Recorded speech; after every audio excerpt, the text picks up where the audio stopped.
Hi guys! Habang tayo nagluluto ng hapunan, gagawa tayo ng star bread. So ito po yung star bread. Hindi ko po napakita sa inyo kung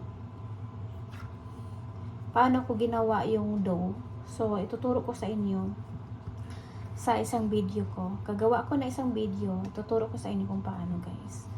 So, may order kasi ngayon guys. So, mabilis lang tong gawin. Super bilis lang.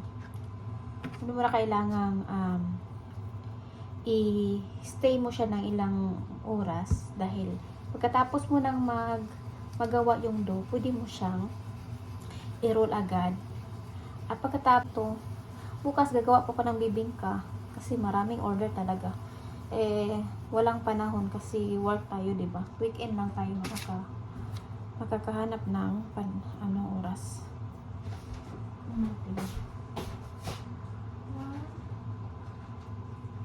Hinaan natin ang apoy kasi baka masunog.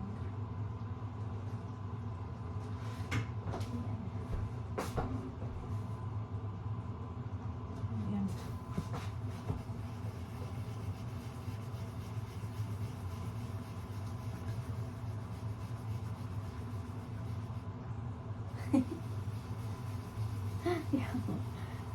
Yung jowa ko pumunta sa So ayan, tatlo na lang, bilisan natin. Ayan.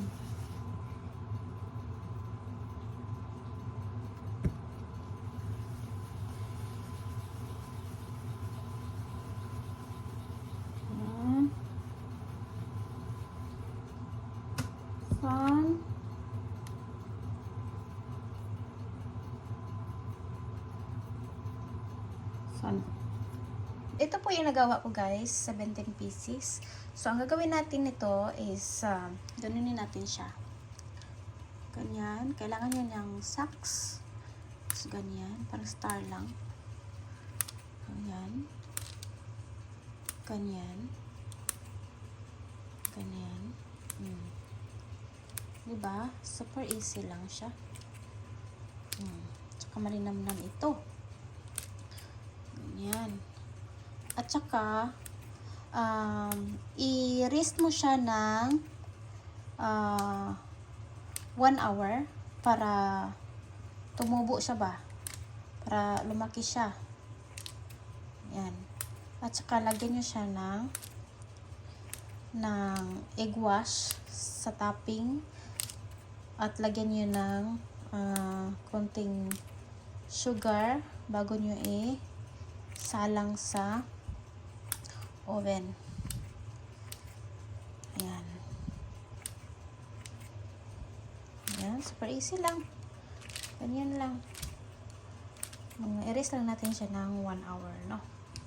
So, ayan. See you! So, guys, nag-double size na po yung ating star bread, no? So, lalagyan na natin siya ng egg wash. Meron ako ditong isang pirasong egg and nilagyan ko siya ng konting fresh milk. So, ihalo lang natin siya at saka ating ipahi dito sa ating mga tinapay. Gaganyan lang natin siya guys. Ganyan lang natin siya lahat. Yan. Kasi nag-double size na siya. Pwede na natin siyang ganyanin. Ayan. At pagkatapos nito, lagyan natin siya ng sugar. Habang ang ating oven ay naka-start na, i-wait lang natin siya na mag-ready yung yung ating oven. Ganyan lang natin, no? Lalaki pa to siya guys pag naluto na siya, lalaki pa to siya. Kaya maganda na lagyan ito ng egg wash. Ganyan lang. Para maganda yung kaniyang pagkaluto. Lagyan natin ng egg wash ang top. So, ganyan. Sobrang kalat ko, guys, no? Kalat-kalat. Pagkatapos niyan, yan, tapos na, no? Lagyan natin ng white sugar ang top. Dali, may sugar ako dito. Ito. White sugar.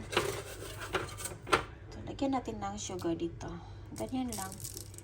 Ganyan. Tapos ganyan. Oh, ready na yung ating oven, no? Pero hindi pa tayo ready. Hindi pa tayo tapos. So, ayan. Tapusin na natin lahat. Lagyan natin lahat ng sugar. Ating tinapay. So, napakadali itong gawin, guys. Basta may ingredients lang kayo sa bahay. So, ayan. Super dali lang siyang gawin. Pwede nyo lang itong mapagkakitaan, guys. So, ayan na. Ready na yan. So, ilagay na natin sa oven. Nilagay ko na siya sa oven, guys. At nilagay ko siya ng 160 degrees Fahrenheit and 20 to 25 minutes. So, hintayin lang natin siya. At, pag nagba-brown na siya sa top, at, yan. Ibig sabihin, luto na.